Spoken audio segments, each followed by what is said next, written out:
goodness of God. And all my life you have been faithful. All my life you have been so, so good. With every breath that I am able, and I will sing of the goodness of God. I love your voice. You have led me through the fire in the darkest nights. You are close like no other. I've known you as a father, and I've known you as a friend, and I have lived in the goodness of God. And all my life you have been faithful. All my life you have been so, so good. With every breath that I am able, and I will sing of the goodness of God. 'Cause your goodness is running after, it's running after me. Your goodness is running after, it's running after me. With my life laid down, I'm surrendered now. I give you everything. 'Cause your goodness is running after, it's running after me. 'Cause your goodness is running after, it's running after me. 'Cause your goodness is running after, it's running after me. With my life laid down, I'm surrendered now. I give you everything. 'Cause your goodness is running after, it's running after me.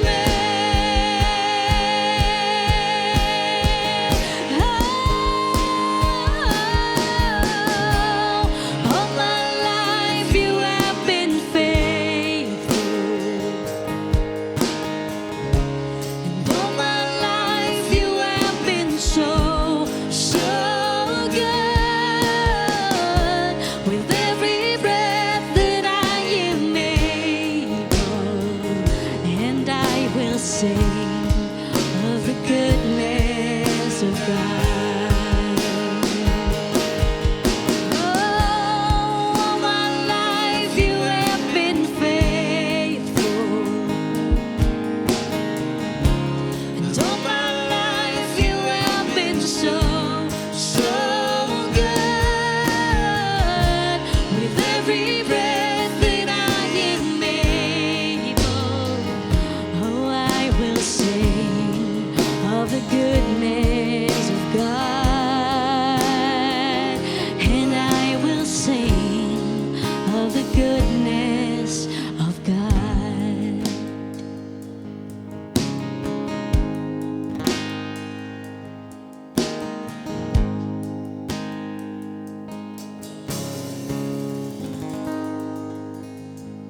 Yes, Lord Jesus, we sing about your goodness in our lives.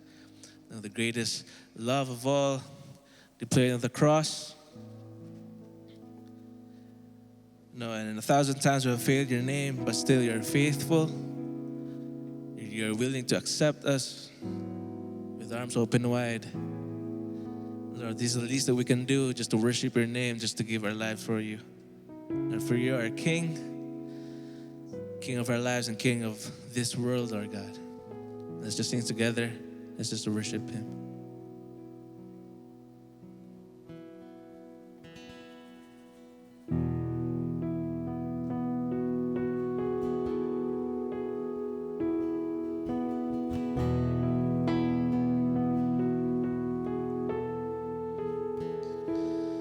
In the darkness we were waiting, without hope and without light. So from heaven you came running, there was mercy in your eyes. To fulfill the law and prophets, to a virgin came the word. From a throne of endless glory to a cradle in the dirt.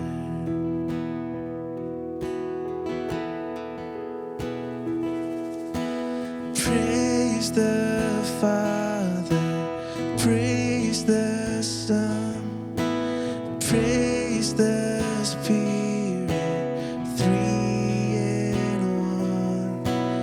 God of glory, majesty, praise forever to the King of Kings.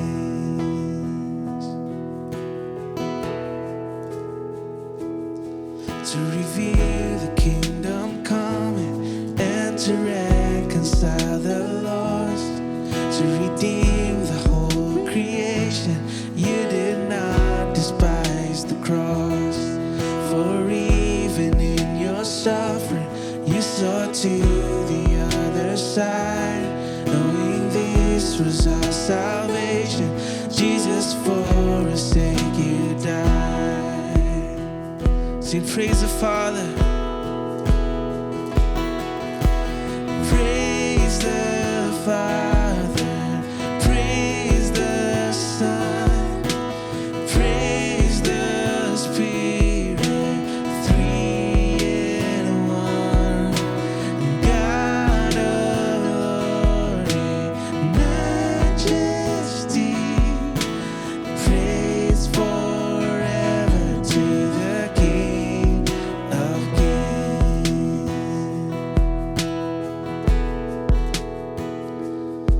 And the morning that you rose, all of heaven held his breath. Through the stone was moved for good, for the Lamb had conquered death. And the dead rose from their tombs, and the angels stood in awe. For the souls of all who'd come to the Father are restored. For the church of Christ was born, and the Spirit laid in flame. Now the gospel truth of all shall not need, shall not fade. By his blood and in his name, in his freedom I am free. For the love of Jesus Christ, who has resurrected me. Praise the Father, praise the Father, praise the Son, praise the Spirit, three in one. And God of glory, majesty, praise forever to the King of Kings. Praise the Father, praise the Son, praise the Spirit, three in one. God of glory, majesty, praise forever to the King of Kings. Praise forever to the King of Kings.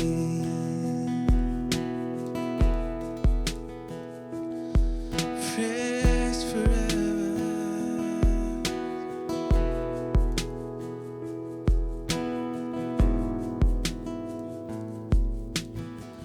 As Lord Jesus, we want to praise your name forever, Lord God.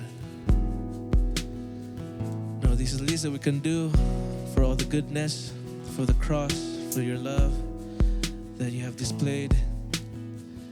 Lord, just thank you for this time that we could just gather and worship your name. We love you, Lord Jesus. In Jesus' name we pray. Amen and amen.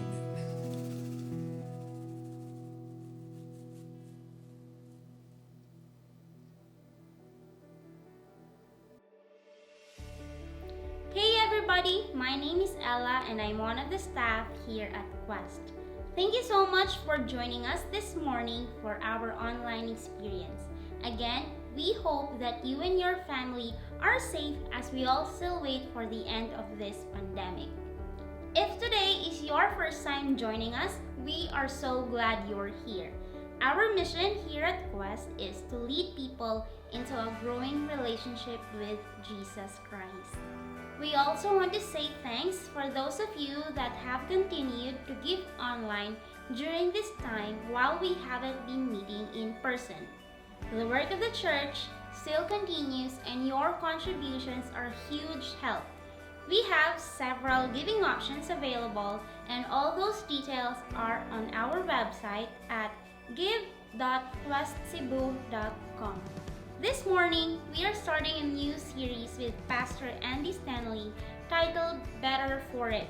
For many of us, there's something that we wish we'd been doing all along to prepare for what is happening now. Whatever lessons we are learning, now is the time to start putting them into practice. Be sure to take notes, and we'll also have some discussion questions at the end of our service today that we hope you'll make use of. Here is part 1 of our video message series, Better for It with Pastor Andy Stanley.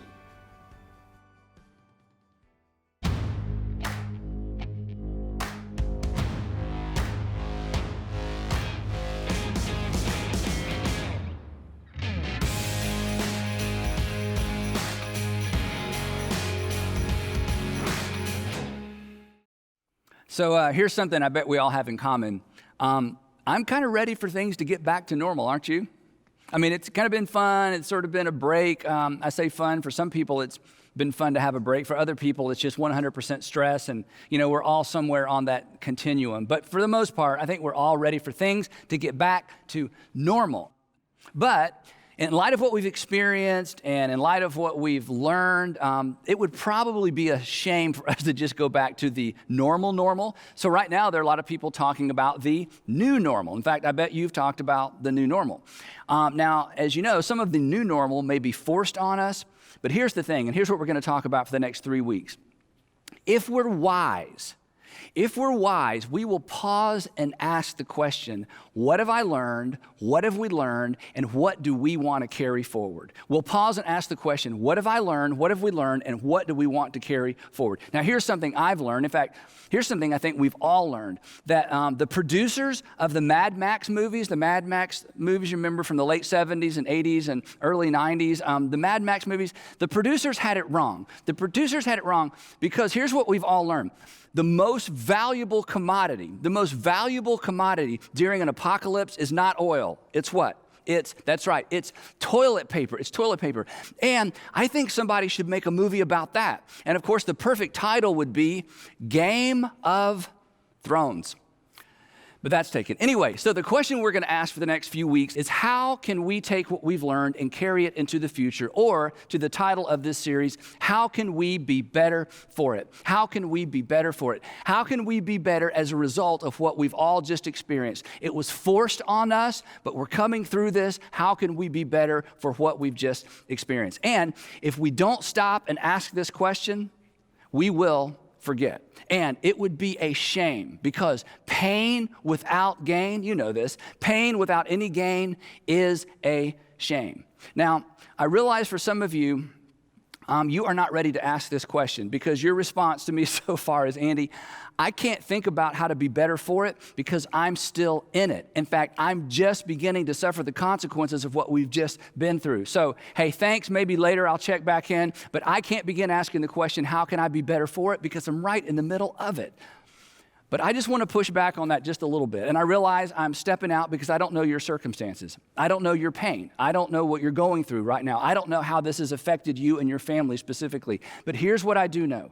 If we don't pay attention, we will not benefit from it. And our tendency will be to rush back to the old normal and miss the lessons learned in this new season or this new normal. Now, to help us understand this just a little bit better, C.S. Lewis, many years ago, in his little book, The problem of pain explores this very tension of what should we learn and when is it too early to begin learning. Here's what he wrote in The Problem of Pain.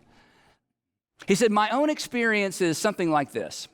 I'm progressing along the path of life in my ordinary, contentedly fallen and godless condition, absorbed in a merry meeting with my friends for the morrow, or a bit of work that tickles my vanity, when suddenly a stab of abdominal pain that threatens serious disease, or perhaps a headline in the newspaper that threatens all of us with destruction, sends this whole pack of cards tumbling down.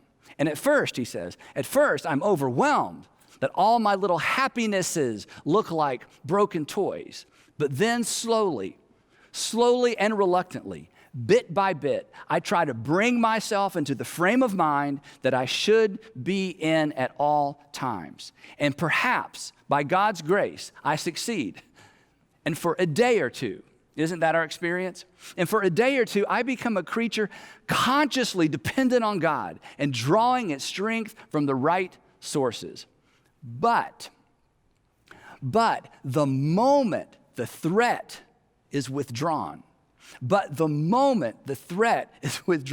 and you already know what comes next, right? And the reason you know and the reason I know is because it's our story. We've been there, right? For some of you, your story went like this 2 or 3 years ago, maybe 5 years ago.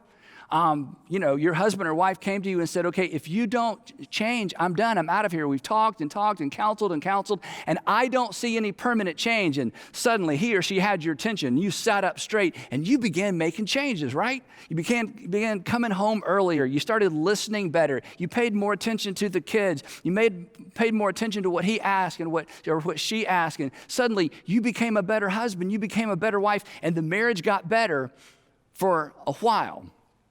But the moment the threat was withdrawn, you began to retreat to your old ways, your old normal, your normal. Or maybe you're a single woman, and maybe your story was something like this, that you discovered, or you at least thought, that you were pregnant.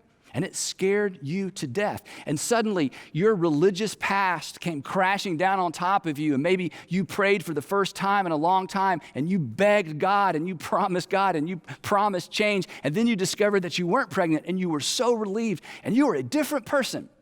And you behaved yourself, and you stepped back into the standards that you had always embraced growing up for a while. But once the threat was withdrawn, you began to drift back into those normal ways. Or maybe your story is this. You had that scary physical, and your doctor looked at you and said, look, we've talked about this before, and if you don't make changes, you will not be around to play with your grandchildren. You certainly won't be around to play with your great-grandchildren. And he or she got your attention, and you went home and you got serious, and you dieted and you exercised, and people began to say, hey, you're looking better, and you felt better. Everything was better. And for a while, you stuck with it. But then what happened? Well, once the threat was withdrawn, you drifted back to normal.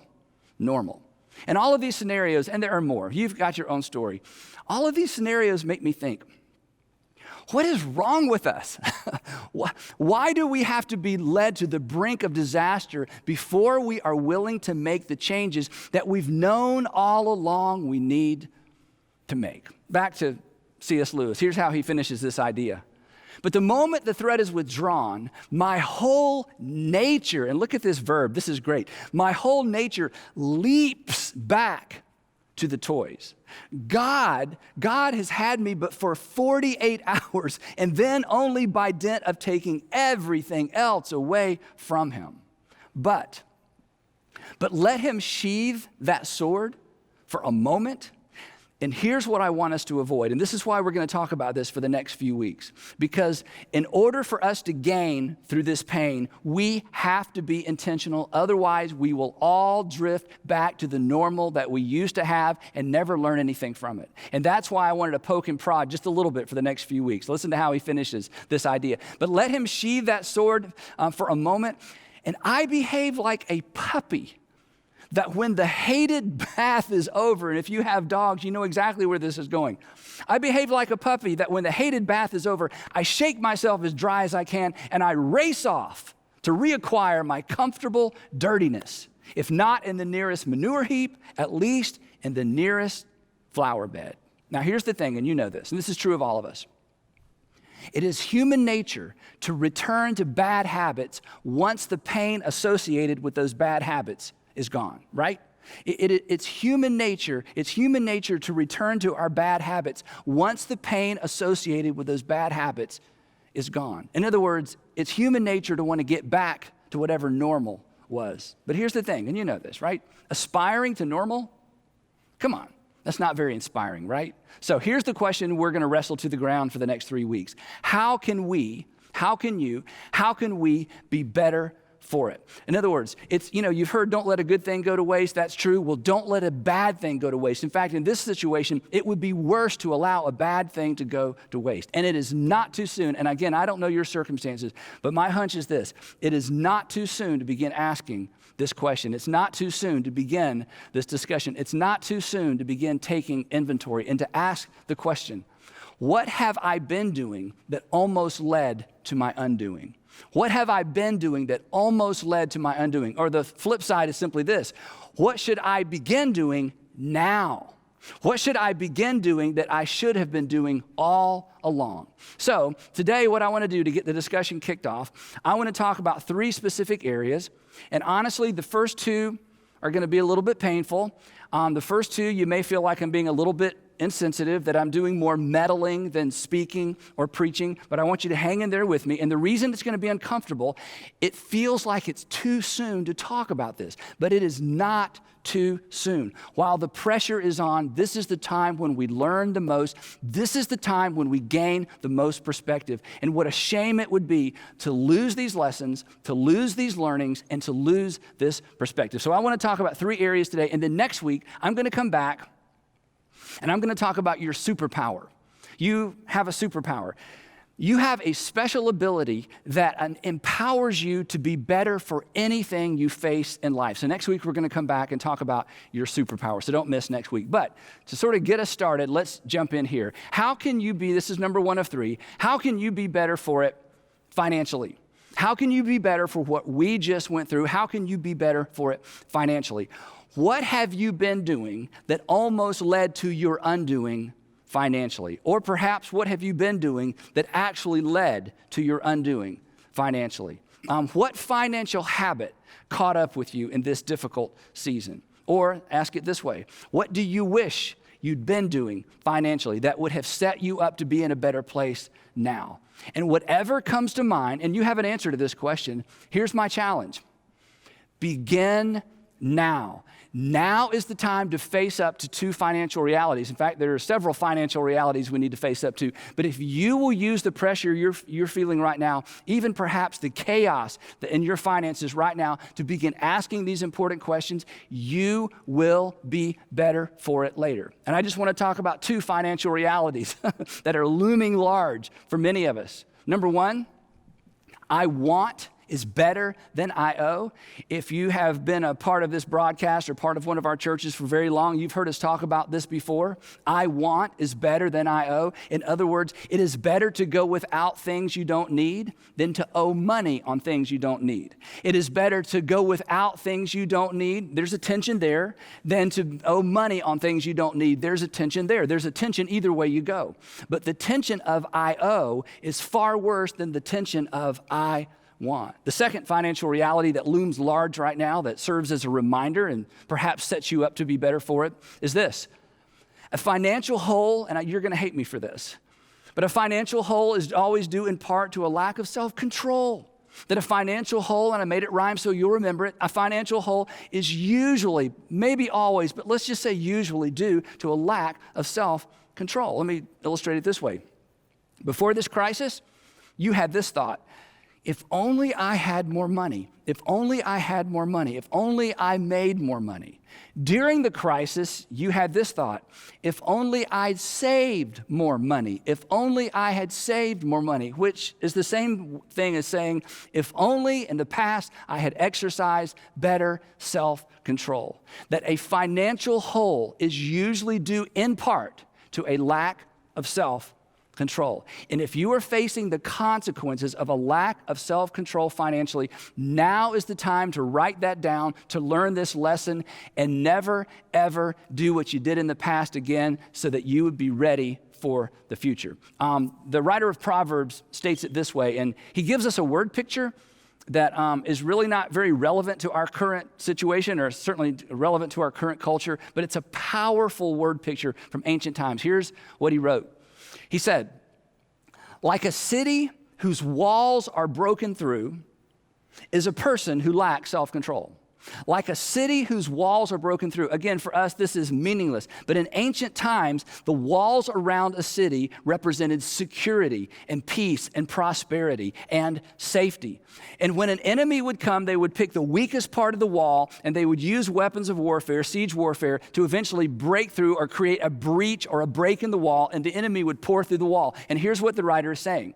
That a city, when the walls are broken through, the people within the city, they lose their security, they lose their safety, and they lose their autonomy. They lose their ability to control their own lives. And here's his point, that a lack of self-control, and this is true for any area of life, a lack of self-control leads to a loss of control. That a lack of self-control in any area of life ultimately leads to a loss of control. And let me ask you this. What do you want pretty much more than anything in life? You want control of your life. The key to having control of your life is to exercise self-control. And consequently, because of what we've just been through, you may be learning this lesson the hard way financially. I want you to be better for it. You want to be better for it. Now is the time to take some of these simple ideas, these common sense ideas, and elevate them so that you don't pass this way again if, in fact, something like this were ever to happen again. A lack of self-control always leads to a loss of control. Now, here's something you've heard before. I bet somewhere in the past, somebody either gave you this advice or you heard someone talking about having been given this advice. And the advice was to have 3 to 6 months of savings set aside in case of an emergency. Have you ever heard that before? Everybody's nodding yes, you've heard that before. And here's my hunch. When you heard that for the first time, or maybe you read that in a book for the first time, you thought to yourself, that's a really good idea. I should set aside 3 to 6 months of living expenses just in case there's an emergency. And if you took that advice which requires extraordinary self-control, then you are better for what we've just been through. If you didn't take that advice, you're wishing you had. Now is the time. Now is the time to create a plan to set money aside in case there's a financial bump. That is wisdom. That way, when your walls are attacked, they will not be broken through because your self-control in creating an emergency fund has prepared you for the future. But an emergency fund requires what? It requires extraordinary self-control. So decide now to start now. How can you be better? How can you be better for it financially? Simple. You've heard it 1,000 times. Save more, spend less, get out and stay out of debt. Save more, spend less, get out and stay out of debt. One more thing on the financial piece. If this particular season has hit you particularly hard, your tendency will be to blame the virus and your boss and perhaps the economy. And that's a mistake. Certainly the virus contributed to it. Certainly your working situation contributed to it. Certainly the economy has contributed to it. But here's what I want to say, and this is hard. Perhaps you contributed to your situation as well, and you must own that slice of the pie, and now is the time to own it, and now is the time to make decisions so that you never face this situation again.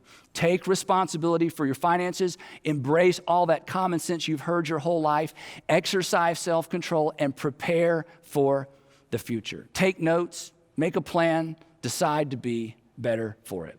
Next up, number 2, how can you be better for it relationally? How can you be better for it relationally? What have you experienced these past few months relationally that you want to carry forward into the future? I think one of the things that we've all experienced is the value of friendship and the value of our friends, right? But there may be a negative side to all this for you. And if so, I want you to pay attention. Perhaps you've noticed or you've experienced some unaddressed cracks in your marriage. some unaddressed cracks in your marriage, things that you'd sort of put to the periphery, things that came up from time to time, but you were busy, and the old normal allowed you to ignore what was right there in front of you. Perhaps what you've noticed is a lack of common ground with one of your kids. Maybe a lack of common ground with all of your kids. You're spending so much time with your family, and you recognize, I've never really developed an actual relationship with one or all of my kids because I've been so busy. I mean, isn't it true that quarantining has highlighted the good and the not so good relationally? So here's the opportunity I don't want you to miss. This is so important. COVID-19 may actually serve as a wake-up call to you relationally, if you wake up. So, wake up. If there are cracks in your relationships at home, now is the time to address them. Rushing back to normal is going to empower you to continue to ignore them. You know this, relationship problems don't fix themselves. So now is the time to address these relationship issues. Right now you have a little bit of extra time, but more importantly, you've got a little bit more pressure because of what's going on or what's not going on at home. And before you begin pointing fingers, it's the same with your finances. Own your slice of the conflict pie. Own your slice of the conflict pie. In fact, if you get this right, your story of COVID-19, and eventually this is just a story we tell, right?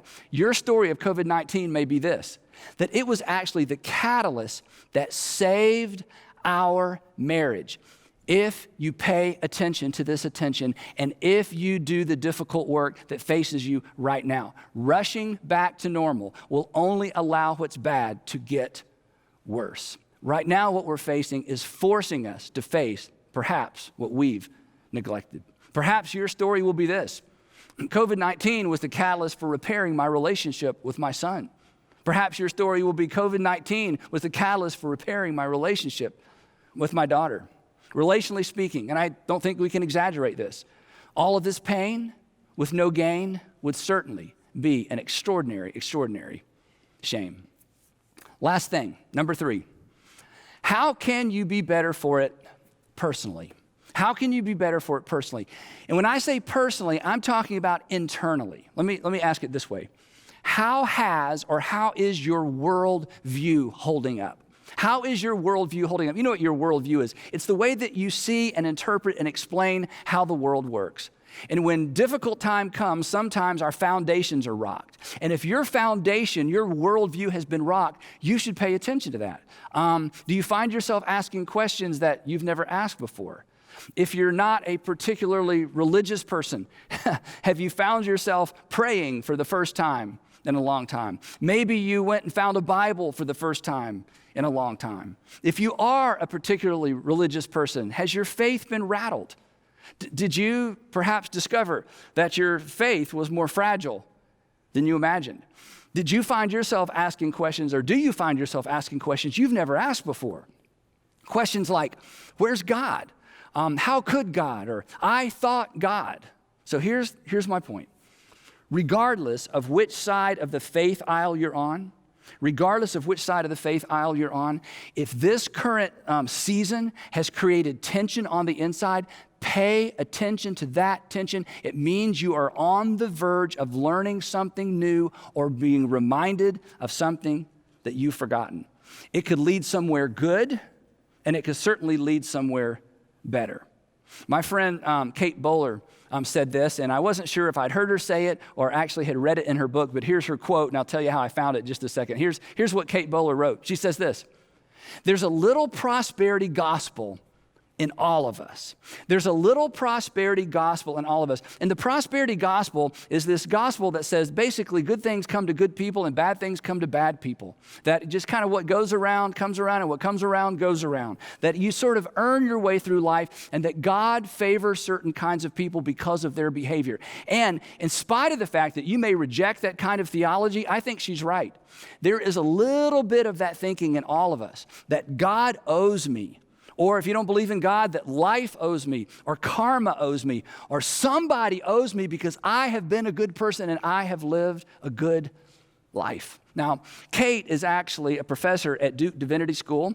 She's also a cancer survivor, and she has written from her pain, and she's basically put her life and her pain out there for the whole world to see and to examine in an effort to help people understand what it means to navigate difficult times. In fact, she wrote a little book that Sandra and I both read. It's entitled, Everything Happens for a Reason, and I love the subtitle, And Other Lies I've Loved. So, as I mentioned, I actually texted Kate to make sure I got her quote right and make sure it was either something she said or something from her book. And as we texted back and forth and I told her what we were going to talk about, here's what she communicated to me in her text. She wrote this. She said, each of us, through the accidental narcissism of wanting to be happy. Don't you want to be happy? I want to be happy. And in wanting to be happy, she says, we kind of find ourselves tripped up in this accidental narcissism. What an insight. We get confused about what we actually deserve. And then she wrote this. The world cannot help us know the difference between who is righteous and who is just plain lucky. Now, here's my point. If this season has kind of rocked your world in terms of your internal world, if this season has rocked your worldview, if this season has rocked your faith, pay attention to that tension. You may be on the verge of learning something new, or you may be on the verge of being reminded of something old. If current events have left you wrestling with God questions, and you're not a religious person, and you just assumed you left that wrestling ring years ago, but now you find yourself wrestling with God questions, pay attention to that. And if you're a Christian, pay attention to this tension as well. You may discover a different kind of faith. You may discover a better faith. You may discover a different version of faith. And perhaps in this season, you will finally give up your faith in the non-existent God who doesn't allow bad things to happen to good people. And in this season, you may come face to face with the God who allowed the worst possible thing to happen to the best possible person, his son. And he did that on your behalf. So the point is simply this. We're going to get through this. Things are going to become more normal, but let's make sure we are better for it. Let's make sure that we're better for it financially. Let's make sure that we're better for it relationally, and let's make sure that we are better for it personally. Because, and you know this, pain, all this pain without any gain would certainly be a shame. So let's face and embrace the lessons we've learned, and let's for sure face and embrace the perspective we've gained. Let's all decide, and it begins today, let's all decide that we are going to be better for it. Let's not do what C.S. Lewis referred to when he said, let's not behave like a puppy when the hated bath is over. And this hated season will come to an end. This hated bath will be over. But let's not race off to the nearest flower bed. And let's certainly not roll around in the nearest manure heap. Let's not forget what we've learned. Let's not lose this perspective. And to help you do that, I want to make a suggestion. Now, some of you aren't going to like this, and that's okay. We're going to talk about it for 3 weeks. Some of you are going to love this. But because it's so easy for us to forget, because it's so easy and because we're so prone to just move on, I want to encourage you as you think about what you want to carry forward from this season, I want to encourage you to come up with a way to remember. I want you to actually create a reminder, to find a physical object, or perhaps make or craft a physical object, or maybe it's something you already own, and I want you to attach a memory to this object, something that will remind you of this season and what you want to carry forward from it. And I want you to take this object, whatever it might be, and I want you to place it somewhere prominent in your life so that you see it and you're reminded. Maybe it'll be simply a reminder to slow down. Maybe it'll be a reminder of the value of friendships that you've neglected. Maybe it'll be a reminder to kind of dig in and deal with the crack in your relationships at home. Maybe a reminder to invest in that son or that daughter that is not like you and consequently you've just had a hard time connecting with. Perhaps it's a reminder of who or what's most important. Perhaps it's simply a reminder of something we've all learned, that while we have far more in common with people than not. But I want you to come up with a reminder and place it somewhere where you can be reminded. And you have 2 or 3 weeks to do this because we're going to talk about this for the next couple of weeks. Basically, what I want us to all do is, because of what we've learned and the perspective we've gained, I want us to begin writing a better story as we all move forward. Because as I said earlier, eventually, COVID-19, this whole season, is simply going to be a story we tell. So this week, 2 questions. How can I be better for it? How can I be better for it? And what will help me remember? How can I be better for it? And what will help me remember? Normal, or even the new normal, is right around the corner. I can't wait for us to get there. I think we're all looking forward to it. And I'll just be honest, I'm even looking forward. I know you're not going to believe me. I'm actually looking forward to us being together. And I'm actually even looking forward to being interrupted by crying babies and obnoxious ringtones. So I am looking forward to normal, even the new normal. And we'll get there soon enough. But let's not miss this unprecedented and hopefully once in a lifetime opportunity to learn everything we can and to gain the perspective that will serve us well in the future. Let's not merely settle for getting through this. Let's decide to be better for it. Now, next week, as I said, I'm going to come back and talk about your superpower. You actually have a superpower. You have an ability to ensure that everything that comes your way makes you better. You can be better for it. I don't want you to miss that, so don't miss next week. Now, as always, I've got a few questions I'd love for you to answer, and I'd love for you to begin that discussion today with whoever you're watching this with, or if you're doing Zoom groups with a small group, or you have a group of friends where you discuss messages, or you're just discussing life.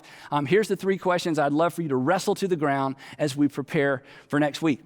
Question number 1, where have you felt the most pressure during this season? Financially, relationally, spiritually, maybe something else. Number 2, is there anything you should have been doing that would have better prepared you for what you are currently experiencing? Is there anything you should have been doing that would have better prepared you for what you're currently experiencing? And number 3, what can you begin doing now? And that's where the tension is, isn't it? What can you begin doing now to ensure you will be better for it later? That's it for me. And now I'm going to turn it over to your host. Well, that's about it for our time today. We hope that you found our series helpful, and don't forget to make use of the discussion questions that we'll put up in just a minute. As Pastor Andy Stanley talked about practical teaching, these discussion questions help you process today's message and see ways that you can personally and practically apply this in your daily life. We hope you have a great week, and we will see you next week. God bless.